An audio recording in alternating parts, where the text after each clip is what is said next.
Afternoon, good morning, good evening from wherever you are. Welcome to Lighthouse Broadcasting, and I am Dr. Laura Thompson. I'm here with a very special guest this evening. Let's tell you who he is today on the broadcast. We have a former R. Wallcat Productions Advisory Board member, now founder and CEO of C3 in This Together. Please welcome Dr. Morais Cassell. Oh, it's Dr. good to Morais. see you, my friend. What an honor it is to join you in this platform and this amazing work that you're doing to use media to bring awareness, to bring hope, to bring light, and just to connect us all across the globe. So thank you for this opportunity. Well, first, I'd like to congratulate you on your success since you obtained your doctorate in counselor education. You're also a certified counselor and QPR instructor in suicide awareness.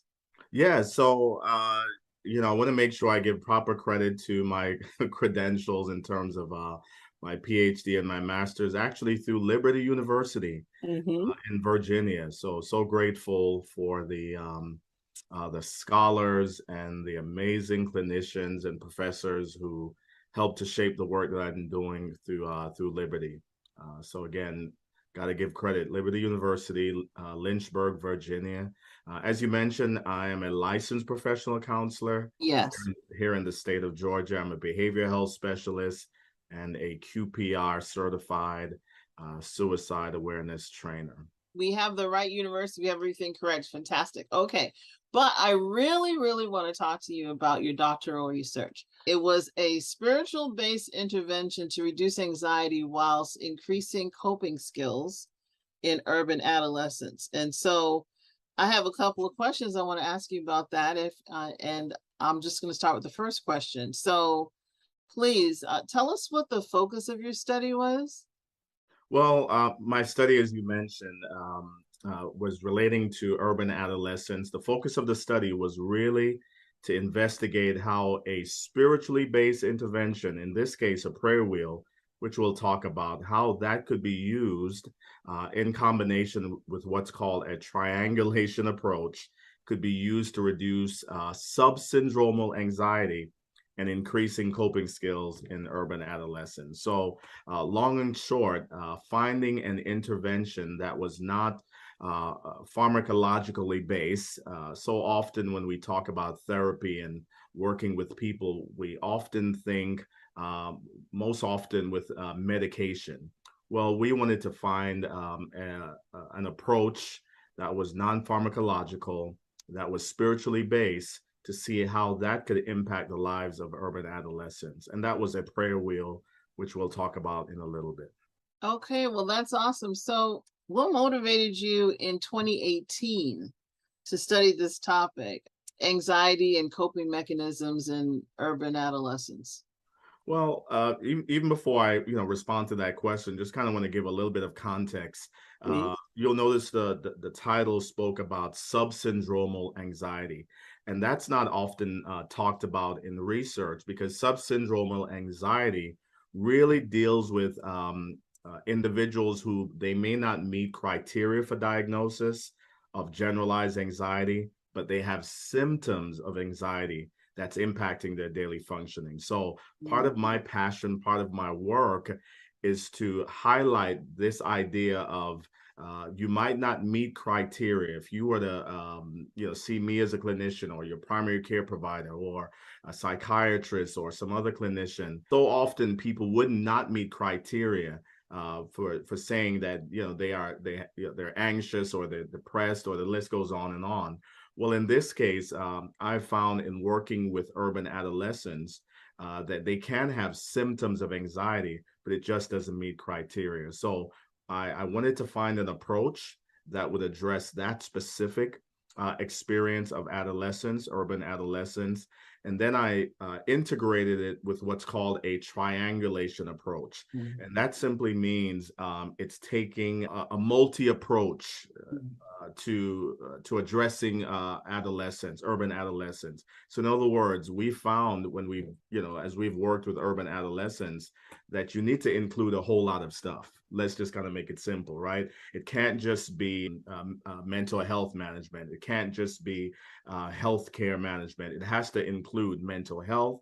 It may need to include medical health. It may need to include community services. It may need to include spiritually based intervention. So it requires, and the research shows, when you're working with urban adolescents, you may need to use what's called a triangulation approach, where you're integrating mental health, medical health, you're integrating parents, you're integrating educators, you're integrating the community, you're integrating the church, and the list goes on and on. So I hope that gave some context to that. So as it relates to why do this study, what motivated me to do this study surrounding anxiety and coping skills in urban adolescents? Well, the truth is, on a personal level, I was labeled urban at risk.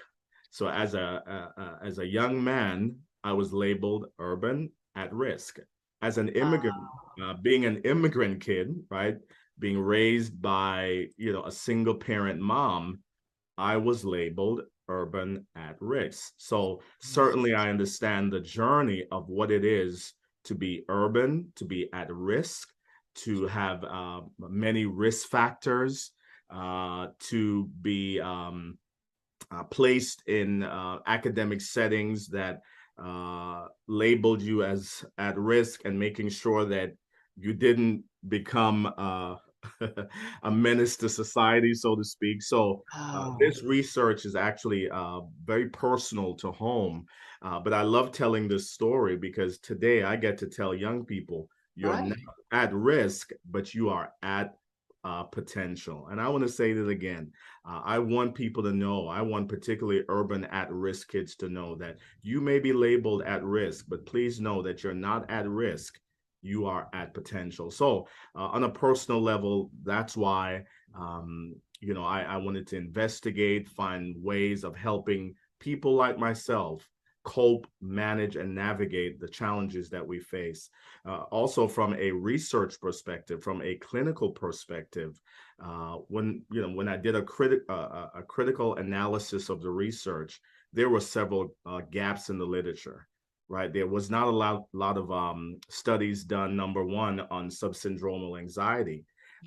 There was also very limited research that was done at the time on urban adolescents. So I wanted to do what my dissertation chair said for me to do is, you are just a brick in a wall that's meeting a need, right?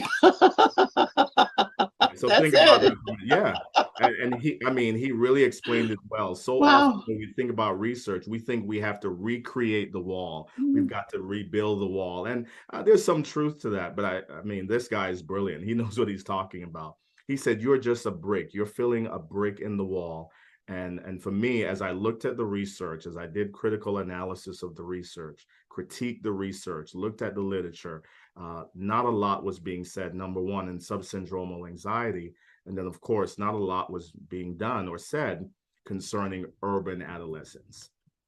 Okay, so that was extremely thorough. And so now I'm interested in this prayer wheel. So you've mentioned the prayer wheel a couple of times. What is the basis of John Thornton's prayer wheel program? Would you care to share that with us, please? Absolutely. I love talking about the work of Dr. Thornton. He's actually a Canadian psychiatrist. Mhm. And in doing my research for my dissertation, I stumbled, a great stumble, if you will. I stumbled on his prayer wheel that he developed. As I mentioned, he's a Canadian psychiatrist. And he was reporting, and he continues to report, that he would use this prayer wheel with his patients, and he would find that his patients would recover. So they were experiencing therapeutic benefits by Mhm. using this prayer wheel. Now, let me say here that Dr. Thornton, to my knowledge, and I'll just use this word loosely, is not a religious man or a spiritual man. So Mm. someone might be thinking, well, he must be a Christian therapist or a Christian psychiatrist. Well, to my knowledge, and I did fly into Toronto, Oh, spent a day with him, gathering the wow. research. Great man, brilliant mind, sharp mind, leading psychiatrist in Canada.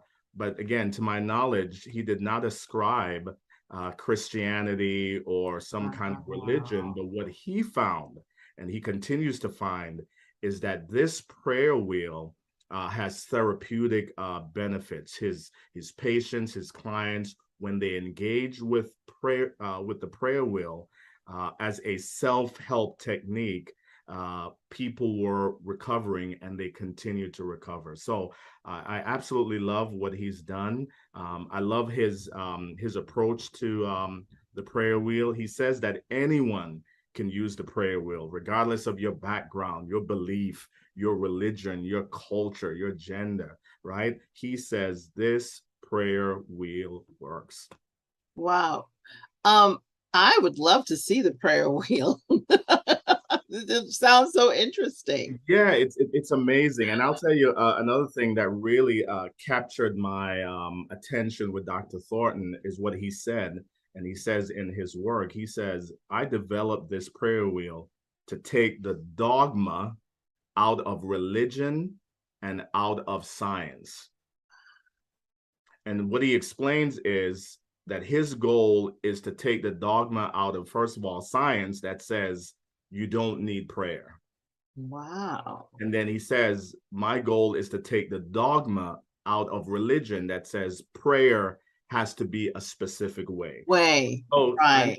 I know some people listening, of course, you and I, we're embedded in the faith culture. We're clear about our faith, Yeah, yeah, our Christian faith. yeah. So I know for some listening, they might say, well, there's only one way to pray. We pray the Christian way. And, we agree with that. But I love what he says, right? That prayer should not be relegated to just one way or one approach. So yeah, let's take a look at the prayer wheel. Did you have a copy? I may have sent that to you, and I also have a version of that as well. So you tell me kind of how Well, you let's interpret it. let's see your quick version and let's see. Yeah, so I've got it right here. I hope you all can see this. I mean, I am, So is that the actual model from John Thornton? yes, this is actually the model that Wow. he will engage his patients and his clients with this. Of course, this is a larger version, but he has them in small booklets, and he'll take people through this wheel. And as you can see here, it has Mhm. about 8 components. Takes about 5 minutes each to go through with the prayer wheel, where you're addressing a specific area. Of course, you could see some of those right there where it talks about different things about confession. One area says, count your blessings. And I love that. Count your blessings. Now, remember, he says that anyone can engage with prayer. And he says that prayer works, right? So one area is count your blessings. Another area is forgive yourself and others. Another area talks about ask for your needs and for others. And I want to pause here to kind of give context to how it worked with the urban adolescents. Now, remember, as urban adolescents, they, were, there you go. There's another version of that, right? Mhm. Um, they were facing many risk factors, but I remember quite clearly when we got to where it says ask for needs of yourself and others, that two of the participants, one of them, his prayer was for his brother that was incarcerated. Okay. Right. So you see how that worked in real time, right? So Mm. more than just research and numbers, uh, it worked as related to the urban adolescent. He was praying for his incarcerated brother that he would be Wow. safe. I remember another participant, a female, young female urban adolescent, her prayer was similar, that her father was incarcerated. So she was praying for her incarcerated father. So again, when we talk about working with urban adolescents, right, they're facing a, a variety of issues, right? They're facing immigration issues. They're facing incarcerated parents. They're facing being exposed to trauma and adverse childhood experiences, and the list goes on and on. So I wanted to find a way, a spiritually based intervention to Mm-hmm. help them cope and manage those risk factors that they were dealing with. Wow. Well, I love both views, and I just love seeing the model view in all of its colors. It just seems it's extremely powerful, and the fact that John Thornton really he really wasn't dogmatic either way from the science or the religious Right, side. exactly. It's pretty interesting. That kind of triangulates the study itself because he's not biased either way. There you go. Um, and in fact, it seems like in religious circles, when they say the prayer, it's like "Our Father which art in heaven," how and There you go. it's that prayer, or it's Psalms 23, or "The Lord is my shepherd, I shall not want," and it's just something dogmatic. Whereas when you did your study, which we're going to talk about that more in a second, you have participants who are just praying regular things that they need to have happen in their life, like have my parent get out of jail. That's it's very practical, extremely Very practical. practical. Okay, And so yeah, yeah. go ahead. Yeah, and I want to just speak to something else concerning the research, because of course we're talking about the study here. Mm-hmm. I actually replicated another study, which and you in your work, in your dissertation work, you're an advisor to many people. You understand how research works, that a lot of what we do, we replicate other studies. Mm-hmm. What that means is, again, you're not recreating necessarily. Some will do that, but what you're looking at is you're looking at when someone else did a previous study, and you now build on that with a different population. And I actually replicated a study that was done with this prayer wheel, which is how I discovered this. It was done out of the University of Pennsylvania, and it Oh. was done with elderly patients Oh, who, wow. who were dealing with subsyndromal anxiety. Again, anxiety that did not meet criteria for a diagnosis. And here's the amazing thing about what happened with this research What? was the University of Pennsylvania, they were looking for a non-pharmacological way of dealing with subsyndromal anxiety. So they suggested, now remember, this is the University of Pennsylvania, right? Mm-hmm. They suggested, let's look at prayer, right? So they recruited researchers, and one of the researchers was a lady by the name, doctor by the name of Dr. Rajakapal was her name. Okay. When they recruited her to do this study, she was extremely skeptical. And she said, there's no way that I want to do this study, because there's no way that you can measure and research prayer. Now, listen to what happened, Dr. Laura, and this is going to this is going to just so energize you. Well, reluctantly, she joined this study. Of Mm-hmm. course, I had a chance to spend some time with Dr. Rajakapal, via the telephone, again, doing my research, gathering the research. And she shared her story. She said, I reluctantly joined this study. I was skeptical about researching prayer. But by the time this study was done, I enrolled in seminary, and today I am a priest. Yes. What? I love telling her story. What is okay, this is separate. So what's between the time that she did enrolled in the study and the Mm-hmm. time that she became a priest, like what was the gap in time between that? You know what? I'd have to go back to see what the Okay, time was. okay. Yeah, I don't remember exactly what the time frame was. I would imagine, it would be a little while, because you know how research goes. It takes actually this particular research was 6 weeks, right? So I remember from her study it was 6 weeks. So I would imagine it was a little bit more than 6 weeks, Wow. right? So by the time the study was done, prayer that she was so skeptical about had so impacted her Mm. life that she enrolled in seminary, and she's now a priest. Well, So this is definitely up my alley from the standpoint of immersion. And if we even think about like the walk that Christ walked, they heard about him, I mean, there's no social media. They heard about him, then they decided to come to town where he was. And then the next thing they decided, okay, well, we heard about him, we want to see him, and then they were touched by him. That's And it. they got into the environment, they were actually touched by him. So this is profound. Okay, but we're going to continue.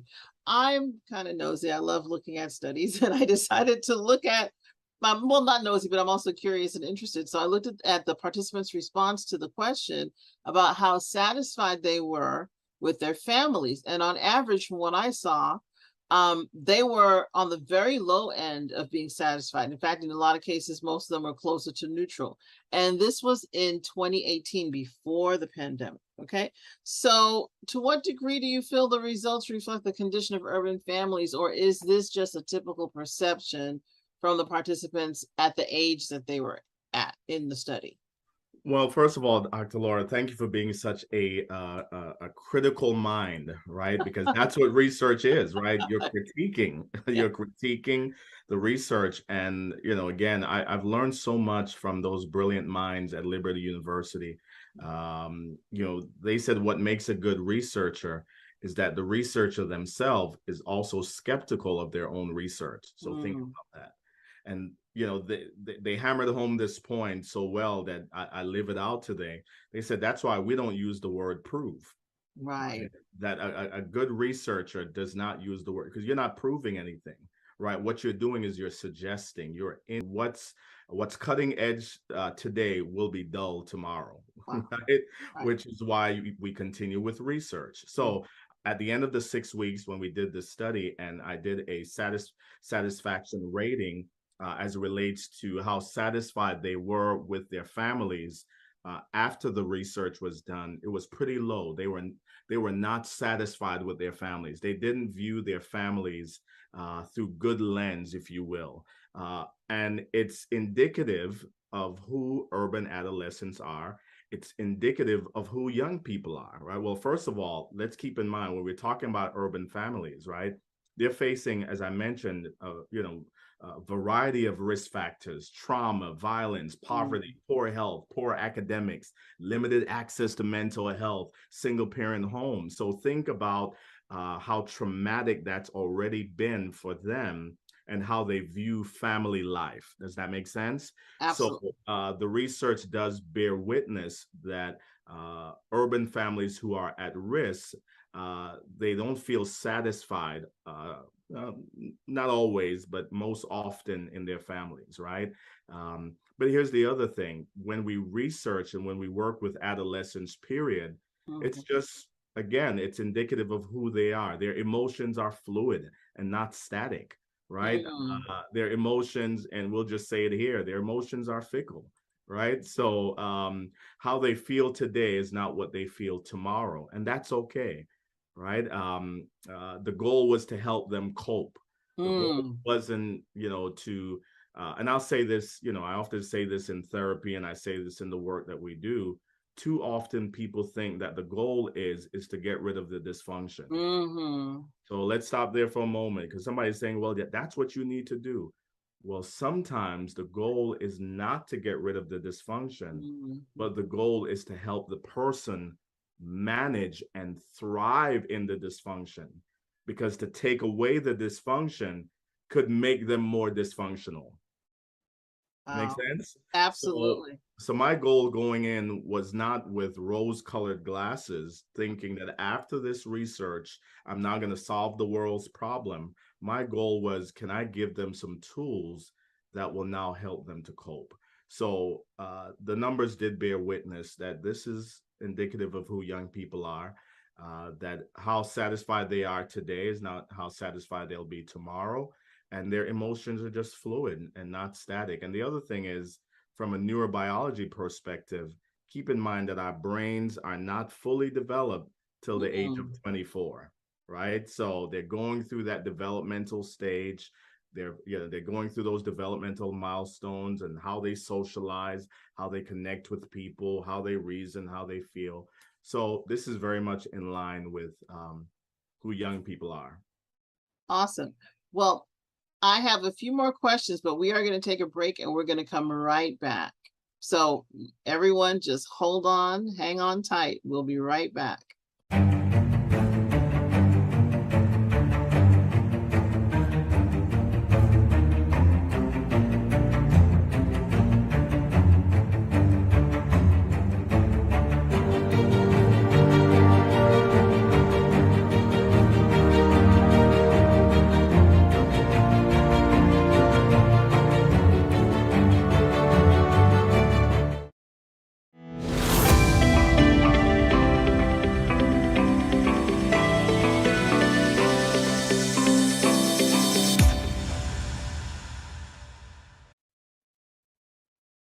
Hello, everyone, and we are back. Welcome back. And we're here with Dr. Morais Cassell. He's a graduate of Liberty University. I also want to mention that he is the National Alliance on Mental Illness Program Specialist. That's NAMI, Georgia.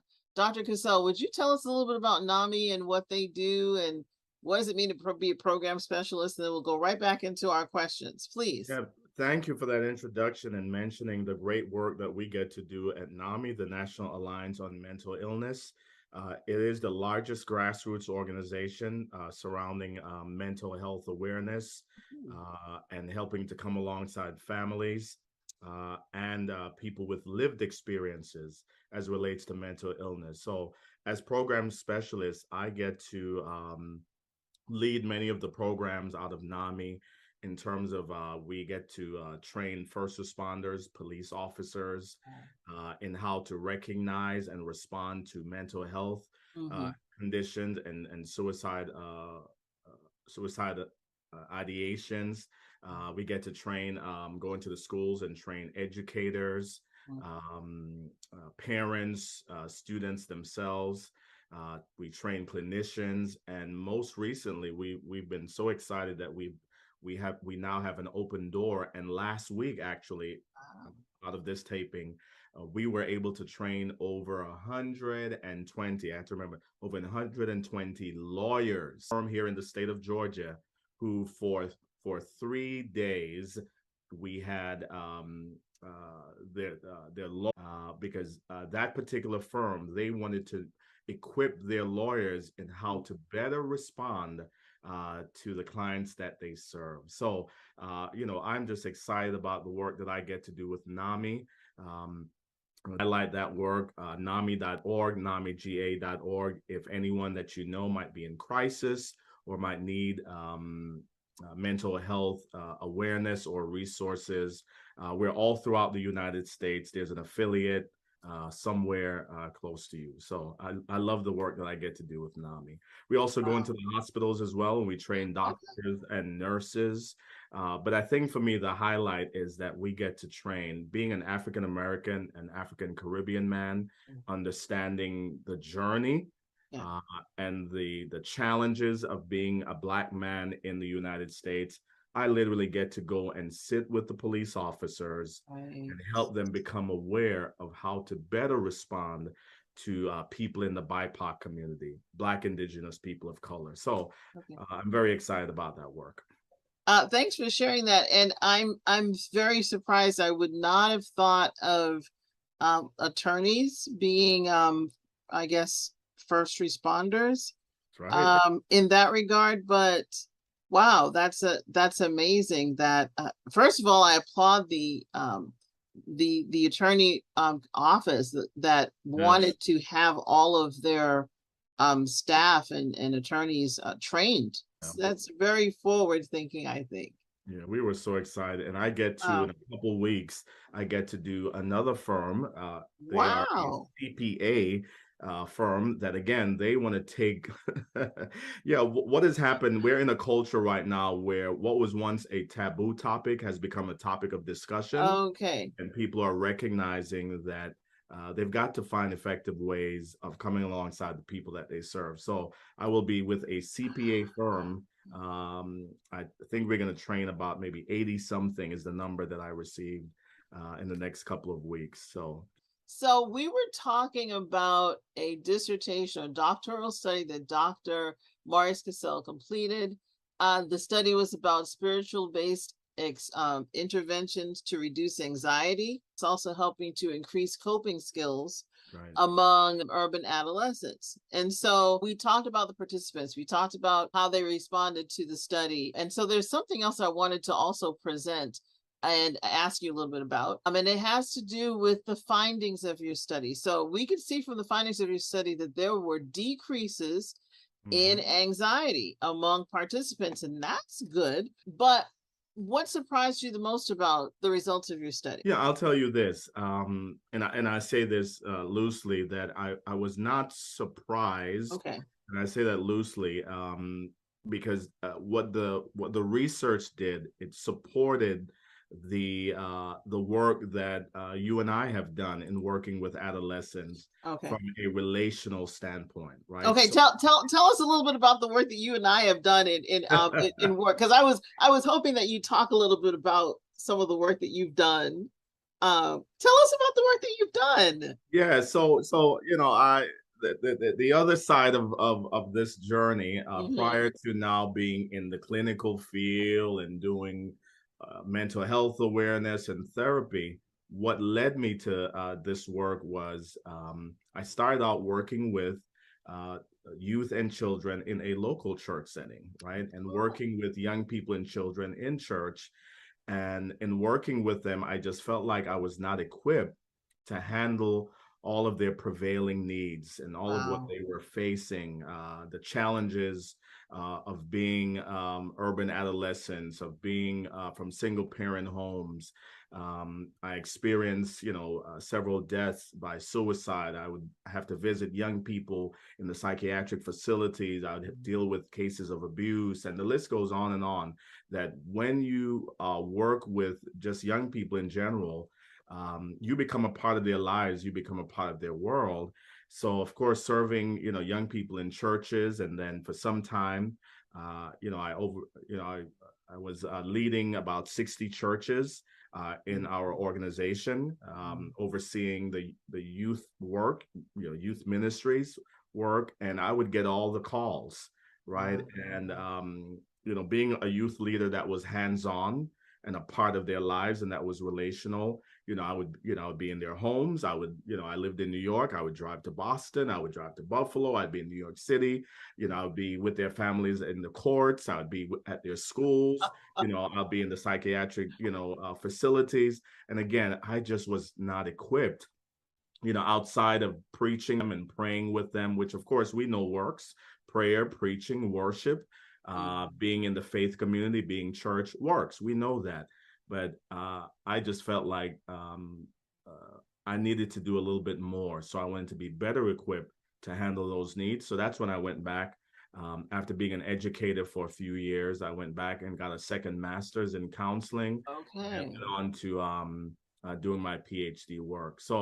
Uh, so to answer that question, this research supported what I had been seeing Mm. in the faith community, which is when you come alongside young people, when you are in relationship with them, when you connect with them, then their coping skills will increase, and those challenging and prevailing needs would decrease. So certainly the intervention of the prayer wheel work, but what I've argued that I believe that may have been even more effective was the therapeutic alliance that we developed between researcher and client and participant. Because again, for those 6 weeks, I became a part of their lives, right? Wow. I would show up at their schools. I showed up at their basketball games, because again, Wow. when you do work with urban adolescents, right, Gotta be there. it's not I want to say it's not, you got to roll your sleeves up. So they weren't going to come into the office where I worked. I had to show up to their school. Wow. I had to meet with their counselor and let them know what I was doing with this research, and they would let me meet them, whether it was sixth period or fourth period, and that's how I got my research. It also meant that I had to go to their basketball games Mm. because of that triangulation approach that included what? It included the prayer, it included school, and it now included athletics, because Mhm. we know in working with urban adolescents that athletics and sports is how they cope, is how they manage, it's how they deal with the pain, it's how they escape. So yeah. So to answer the question, long and short, it worked, but it supported all of the work that you've done in mentoring so many. And I know you don't want to highlight yourself, but it supports the work that you've done in being there for the urban adolescents that you've served. uh, I so many people I think may benefit from the study. Um, anything that you're doing with youth, whether it's a youth director in a church environment or a teacher in a school. I just feel like, first of all, I commend you for actually deciding I need to get something more than what I have to deal with. I realize I'm there, I'm effective, but I can do something else. And so I think the transition that you've made, hopefully it inspires other people to become more equipped.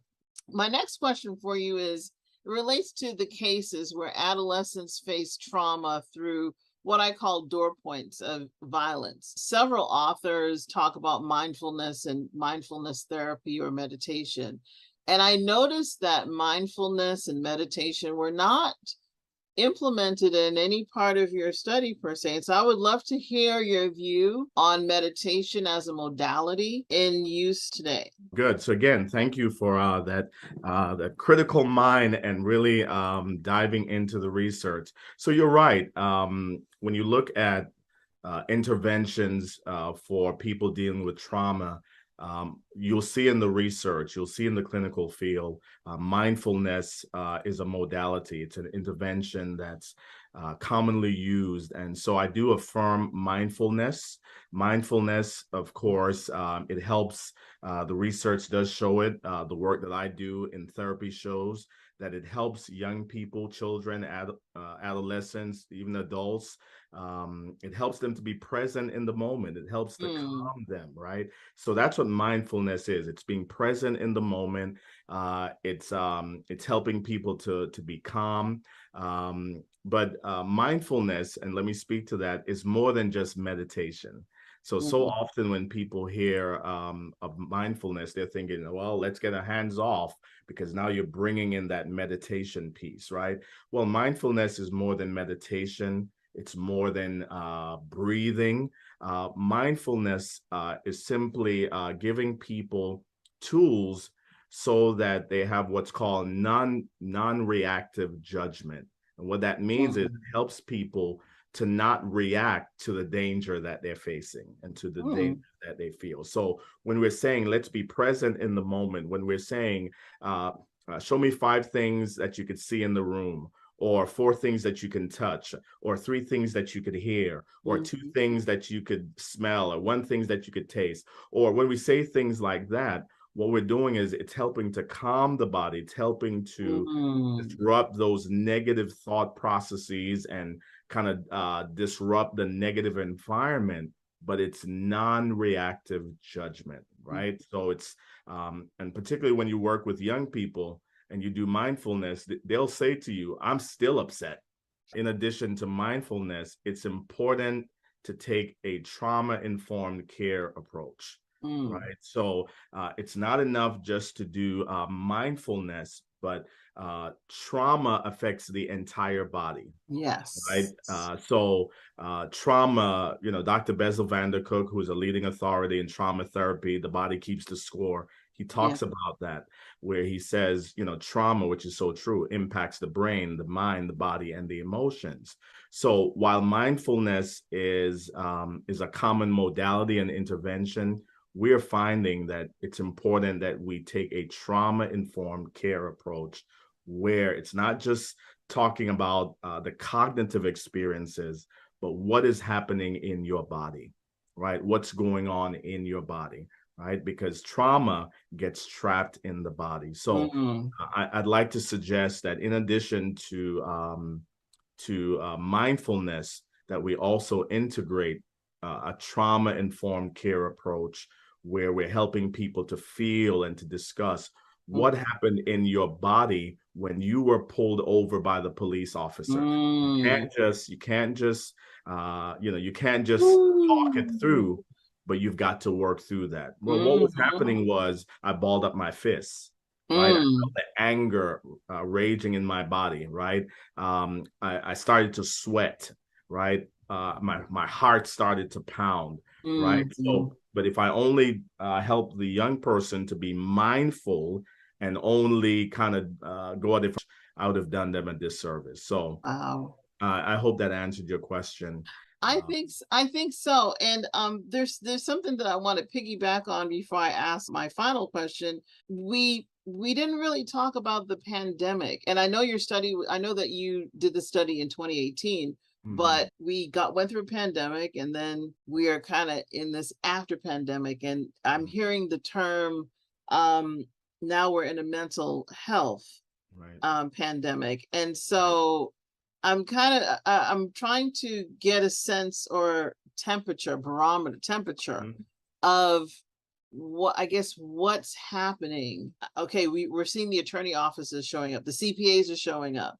Of course, the first responders, the police officers are already being dealt with and talked to about this. But as it relates to your study and it's like what's actually going on with this pandemic. Would you speak a little bit to that? I know we probably didn't necessarily um Sure. but just tell me a little bit about what do you think and not and I don't know if that dates this discussion, but I think it's definitely a pencil nor a pin where we need to say, okay, let's stop and look at all this and let's Right. just see where we are. So would you speak to that a little and just Yeah, thank you for circling back with that because that's so Mhm. important because, as I've been doing this work, um, therapy and the clinical work and the mental health awareness, I've been saying to people, it's so important that you check in with youth and children, right? Mm, Because whenever there's a crisis can trigger trauma. And mm, we're seeing that happening with young people and children, right? Keep in mind, and I say this to parents, I say this to educators, that children and young people, they are little versions of ourselves, yes. right? So how we responded to the pandemic is how they are responding to it, but just in their own development. So it's important that we check in with them, that we listen to their stories. Mhm. I say this so often that children and young people are the expert in their stories. And if we take Yeah. time to listen to them, we will see how significant this pandemic has been. We've seen an increase in depression. We've seen an Wow. increase in anxiety. We've Mm. seen, and this is with youth and children, we've seen an increase in suicidal ideations and attempts, and unfortunately, completions. But here's the story, because the approach that I take to therapy is not a sad, shock, traumatic approach. Mm. Um, Here's the story that we've also found, and this study can speak to that, even though it was 2018, Mhm. that young people and children are resilient. Ah. That's what we're seeing rising to the top, how resilient they are.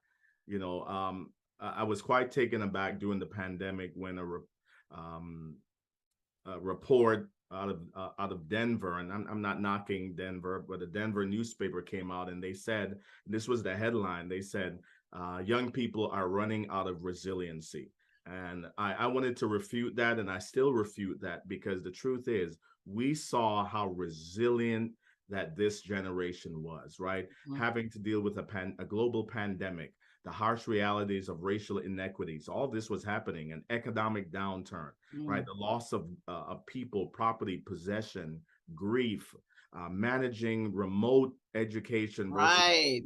person, uh, not being a part of the faith community. They couldn't go to church, right? Right.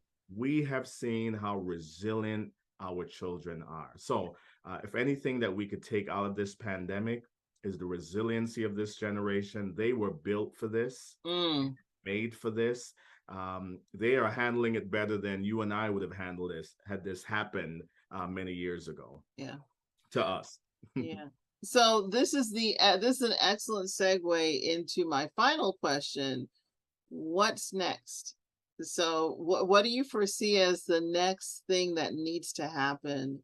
Let's say with your study and or with people that part, that read this study, like what's utopia? Like, what's next? What do you do next after you've accomplished so much so far?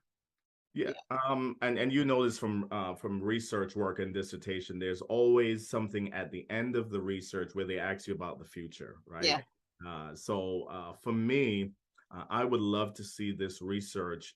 In fact, this research is dated not just by date. 2018 just seems like so long ago. It's not just Yeah, dated but it's by date, but it's also dated by language. And what I mean by mm, that is that the language was urban adolescence. Well, we've now moved to calling this community BIPOC youth, right? Or yes, please tell us that indigenous, acronym yeah, again, just one more time. yeah. So BIPOC is the acronym for Black Indigenous People of Color. Okay. Right. So, in doing this research, I would now use that language Mm, as opposing to urban adolescents. I would speak to the BIPOC community okay. and challenges that's being faced with the BIPOC community.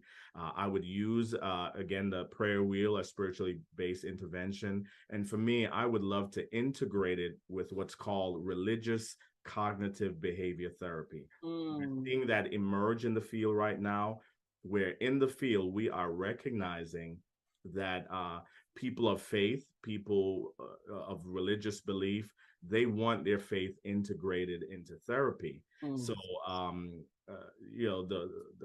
the gold standard for therapy work is cognitive behavior therapy. Right. Well, we are finding there's a new field called religious cognitive behavior therapy that Mm, was developed by an amazing doctor out of Duke University, Dr. mm-hmm. Harold Koenig. He has developed out of Duke University the Center for Spirituality, where he takes the five major religions and he now integrates that with cognitive behavior therapy, where the five major religions, Christian, Islam, Buddhism, and the list goes on and on, Yes. Mhm. Hinduism, all of those, and he's taking the faith experiences and marrying that with cognitive behavior therapy, and the research is showing that that's helping people to cope, manage, and navigate. So that's what I would like to do if I would do this research at this point, is using the prayer wheel, but looking more from a BIPOC perspective, uh, Mhm. and then integrating that with religious cognitive behavior therapy. The other thing I wanted to highlight before we close, and I didn't mention about, that it's just coming back to my mind, which you will like as it relates to trauma work. Uh, Mhm. we're seeing in the field that they are using theater, and this hits right up your alley. They are using theater to treat trauma. Yeah.